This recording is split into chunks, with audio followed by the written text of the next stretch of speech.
terdapat sebuah studio kreatif yang menjadi saksi bisu dua perjalanan hidup yang berbeda. Disinilah kita bertemu Aris, seorang dengan kacamata bingkai hitam dan kemeja biru muda yang rapi, yang selalu bekerja dengan penuh perhitungan. Di meja sebelahnya ada Budi, pria dengan kemeja hijau zaitun dan rambut sedikit berantakan yang tampak selalu bersemangat. Mereka memulai karir di waktu yang sama dengan talenta yang hampir serupa. Namun, ada satu hal fundamental yang memisahkan mereka berdua, cara mereka memandang dunia di dalam kepala mereka. Pagi ini, udara terasa tenang, namun sebuah badai besar akan segera datang, menguji pondasi mental mereka. Aris adalah tipe orang yang percaya bahwa kecerdasan adalah bawaan lahir, sesuatu yang sudah dipatok sejak awal.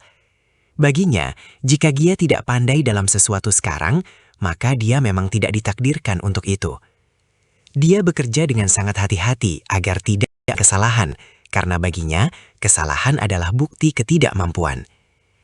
Di mejanya yang tertata sempurna, Aris sedang menyempurnakan detail sebuah logo dengan presisi yang kaku. Dia merasa aman dalam zona nyamannya, menghindari tantangan yang beresiko merusak reputasinya sebagai orang yang kompeten. Bagi Aris, pujian adalah bahan bakar, namun kritik adalah serangan pribadi yang sangat menyakitkan. Berbeda dengan Aris, Budi melihat dunia sebagai sebuah laboratorium besar untuk bereksperimen. Baginya, kemampuan adalah otot yang bisa dilatih dan dikembangkan melalui kerja keras dan strategi yang tepat. Meja Budi sedikit berantakan dengan coletan ide dan sketsa kasar yang tersebar di mana-mana. Dia tidak takut mencoba teknik baru yang belum pernah dia kuasai sebelumnya, meskipun hasilnya seringkali gagal di awal. Budi sering tertawa sendiri saat melakukan kesalahan, menganggapnya sebagai teka-teki yang menarik untuk dipecahkan. Baginya, proses belajar jauh lebih berharga daripada sekadar terlihat pintar di depan orang lain. Hari yang ditunggu-tunggu pun tiba. Sebuah proyek besar dari klien internasional akhirnya mendarat di meja mereka. Ini adalah kesempatan sekali seumur hidup yang bisa mengubah lintasan karir mereka selamanya. Aris merasa sangat cemas, takut jika dia tidak bisa memenuhi ekspektasi tinggi tersebut. Sementara itu, Budi merasa tertantang. Matanya berbinar melihat kompleksitas tugas yang diberikan. Mereka berdua mulai bekerja lembur, menuangkan seluruh kemampuan mereka ke dalam presentasi masing-masing. Di ruangan yang sama, dua energi yang berbeda saling beradu. Satu didorong oleh rasa takut akan kegagalan, yang lain oleh gairah untuk bertumbuh. Presentasi dilakukan di depan dewan direksi yang sangat kritis dan dingin. Aris maju terlebih dahulu, menjelaskan setiap detail karyanya dengan suara yang sedikit bergetar. Dia mencoba menampilkan kesempurnaan, menghindari pertanyaan sulit dengan jawaban yang sudah dihafal. Namun, para direktur tampaknya tidak terkesan dengan pendekatan konvensional yang dia tawarkan. Setelah Aris, giliran Budi yang maju dengan konsep yang lebih berani dan eksperimental. Meskipun presentasinya tidak semulus Aris, ide-idenya memicu diskusi yang sangat panjang di dalam ruangan tersebut. Beberapa hari kemudian, sebuah email masuk ke kotak masuk mereka secara bersamaan. Klien memutuskan untuk tidak menggunakan satupun dari proposal mereka dan memberikan kritik yang sangat tajam. Kurang inovasi dan terlalu kaku adalah kata-kata yang muncul dalam surat penolakan tersebut. Dunia seolah runtuh bagi Aris. Dia merasa seolah-olah seluruh harga dirinya hancur seketika. Dia langsung menutup laptopnya dan bersandar dengan tatapan kosong ke arah jendela. Bagi Aris, ini bukan sekadar penolakan proyek, melainkan vonis bahwa dia tidak cukup berbakat. Aris mulai menarik diri dari pergaulan kantor dan berhenti mencoba hal-hal baru. Dia mulai menyalahkan keadaan, menyalahkan klien yang dianggap tidak mengerti seni, dan menyalahkan nasibnya yang buruk. Aku memang tidak punya bakat untuk level ini, gumamnya dalam hati setiap malam sebelum tidur. Semangatnya yang dulu kini digantikan oleh rasa pahit dan kepasrahan yang dingin. Dia memutuskan untuk tetap di zona nyamannya, mengerjakan tugas-tugas rutin yang tidak akan pernah menantang kemampuannya lagi. Inilah wajah dari fixed mindset, sebuah penjara yang dibangun oleh rasa takut akan penilaian orang lain. Namun, di meja sebelah, reaksi yang sangat berbeda terjadi pada Budi. Meskipun awalnya kecewa, Budi segera mengambil buku catatannya dan mulai menganalisis poin-poin kritik dari klien tersebut. Dia tidak melihatnya sebagai hinaan, melainkan sebagai peta jalan gratis untuk meningkatkan kualitas karyanya. Dia mulai mencari tahu apa yang dimaksud dengan inovasi yang dicari oleh klien tersebut. Bukannya menyerah, Budi justru merasa mendapatkan energi baru dari kegagalan ini. Dia tahu bahwa ini adalah kesempatan untuk merombak cara berpikirnya yang lama. Budi mendatangi salah satu direktur senior untuk meminta umpan balik lebih mendalam secara langsung. Tindakan ini dianggap gila oleh Aris, yang mengira Budi hanya akan mempermalukan dirinya sendiri lebih lanjut. Namun bagi Budi, rasa malu itu sementara, sedangkan ilmu pengetahuan itu selamanya. Dia mendengarkan setiap teguran dengan seksama, mencatat setiap detail tentang tren pasar yang baru. Dia mulai menyadari bahwa kegagalan ini bukanlah akhir, melainkan titik balik penting dalam pendidikannya. Inilah esensi dari growth mindset, kemampuan untuk melihat tantangan sebagai peluang belajar. Beberapa minggu berlalu dan sebuah tantangan baru muncul di kantor mereka. Perusahaan membutuhkan seseorang untuk memimpin proyek teknologi terbaru yang belum pernah dikuasai oleh siapapun di tim tersebut. Aris langsung menolak tawaran itu, beralasan bahwa dia sudah terlalu sibuk dengan pekerjaan rutinnya. Sebenarnya, dia takut jika dia gagal lagi, reputasinya akan semakin hancur di mata rekan-rekannya.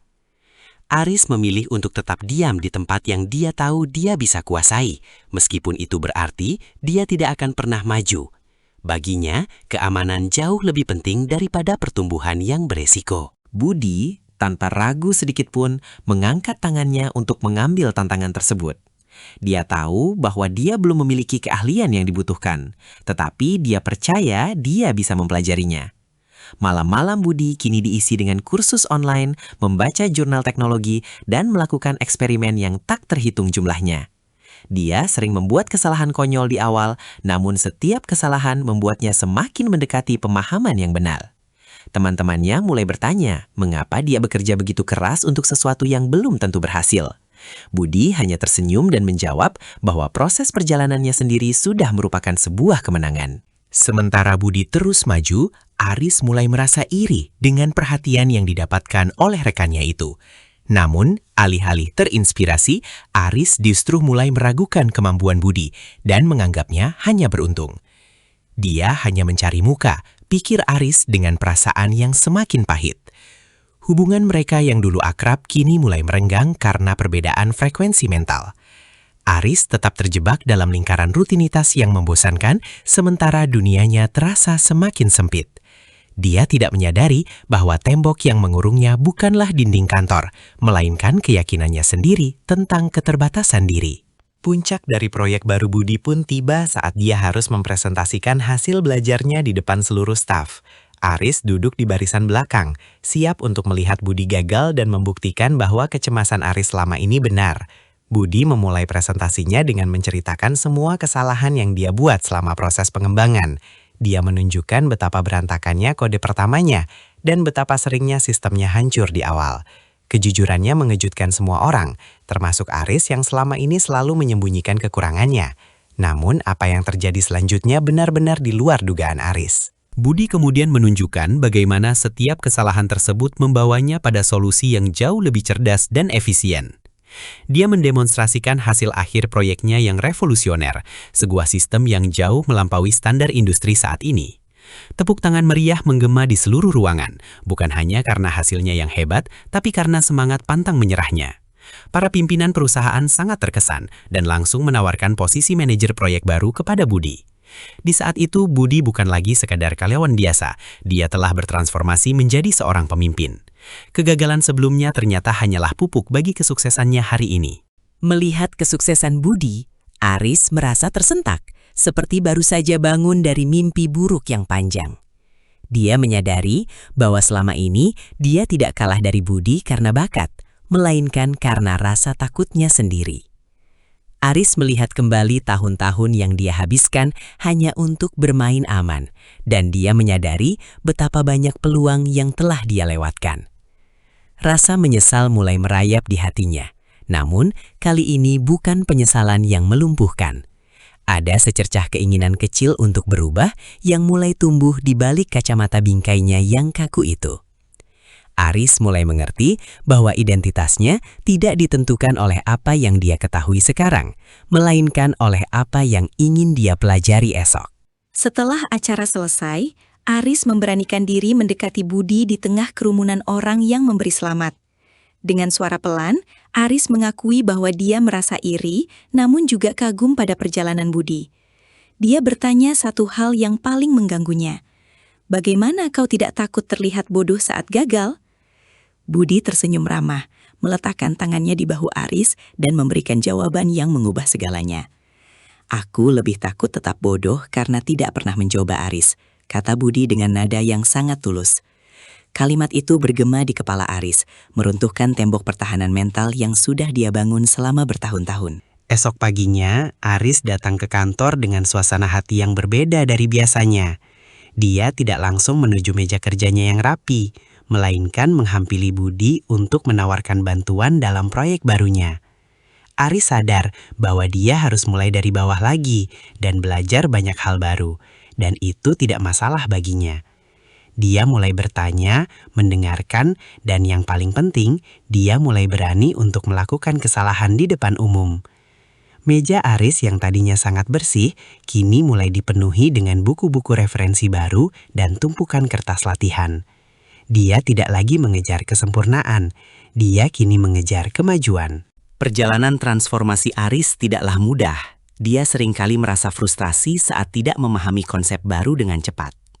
Namun, setiap kali suara fixed mindset-nya berbisik, kau tidak bisa melakukannya, dia segera membalasnya dengan, aku belum bisa melakukannya. Kata belum menjadi senjata paling ampuh bagi Aris untuk terus melangkah maju melewati rintangan. Dia mulai menikmati proses belajarnya, menemukan kegembiraan dalam setiap tantangan kecil yang berhasil dia pecahkan. Rekan-rekan kantornya mulai melihat perubahan aura pada Aris. Dia tampak lebih santai, lebih terbuka, dan lebih berenergi. Aris telah menemukan kembali gairah kerjanya yang sempat hilang tertelan rasa takut. Beberapa bulan kemudian, Aris dan Budi bekerja sama dalam sebuah proyek besar sebagai partner yang setara. Mereka menggabungkan presisi Aris yang kini lebih fleksibel dengan kreativitas Budi yang eksplosif. Kerjasama mereka menghasilkan sebuah mahakarya yang tidak pernah mereka bayangkan sebelumnya saat mereka masih bekerja sendiri-sendiri. Aris tidak lagi merasa terancam oleh kehebatan orang lain, justru dia merasa terinspirasi untuk terus meningkatkan levelnya. Mereka berdua membuktikan bahwa ketika dua orang dengan growth mindset bergabung, batas-batas kemungkinan akan hilang. Perusahaan mereka pun berkembang pesat berkat budaya belajar yang mereka tanamkan. Kisah Aris dan Budi adalah cerminan dari pilihan yang kita hadapi setiap hari dalam hidup kita sendiri. Kita bisa memilih untuk menjadi Aris yang lama, terperangkap dalam kepuasan semu dan ketakutan akan kegagalan. Atau kita bisa memilih menjadi Budi, yang melihat setiap hambatan sebagai anak tangga menuju kesuksesan yang lebih tinggi. Perbedaannya bukan terletak pada seberapa pintar kita, melainkan pada bagaimana kita bereaksi saat dunia memberikan tantangan. Kegagalan bukanlah tanda untuk berhenti, melainkan instruksi untuk memperbaiki arah perjalanan kita. Ingatlah, potensi manusia bukanlah sebuah angka tetap, melainkan sebuah variabel yang terus berkembang. Seringkali kita merasa bahwa orang-orang sukses di luar sana memiliki keajaiban yang tidak kita miliki. Padahal, satu-satunya keajaiban mereka adalah keberanian untuk terus mencoba setelah ribuan kali terjatuh. Growth mindset mengajari kita bahwa proses adalah raja, dan hasil hanyalah bonus dari ketekunan kita. Jangan biarkan opini orang lain atau standar yang kaku membatasi seberapa jauh kau bisa bermimpi dan melangkah. Setiap kali kau merasa ingin menyerah, tanyakan pada dirimu, apakah aku sedang melindungi harga diriku atau sedang menghambat pertumbuhanku? Jawaban atas pertanyaan itu akan menentukan di mana kau akan berada 5 tahun dari sekarang. Kini, Aris sering diundang untuk berbicara tentang perubahan mentalnya di depan para karyawan baru. Dia tidak lagi malu menceritakan saat-saat terendahnya ketika dia hampir menyerah pada karirnya. Pesannya selalu sama, jangan takut terlihat bodoh, karena itu adalah harga yang harus dibayar untuk menjadi cerdas.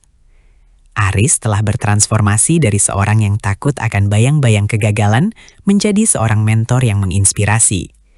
Budi, sang sahabat, selalu duduk di barisan depan sambil tersenyum bangga melihat perkembangan rekannya itu.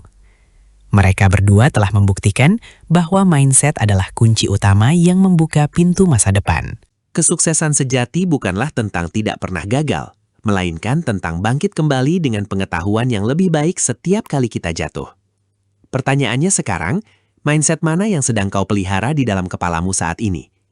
Apakah kau akan tetap di zona nyamanmu seperti Aris yang dulu, atau berani melangkah ke ketidaktahuan seperti Budi? Pilihan ada di tanganmu, dan hari ini adalah waktu terbaik untuk mulai mengubah caramu berpikir. Masa depanmu tidak tertulis di bintang-bintang, tapi tertulis di dalam caramu merespons kesulitan hari ini.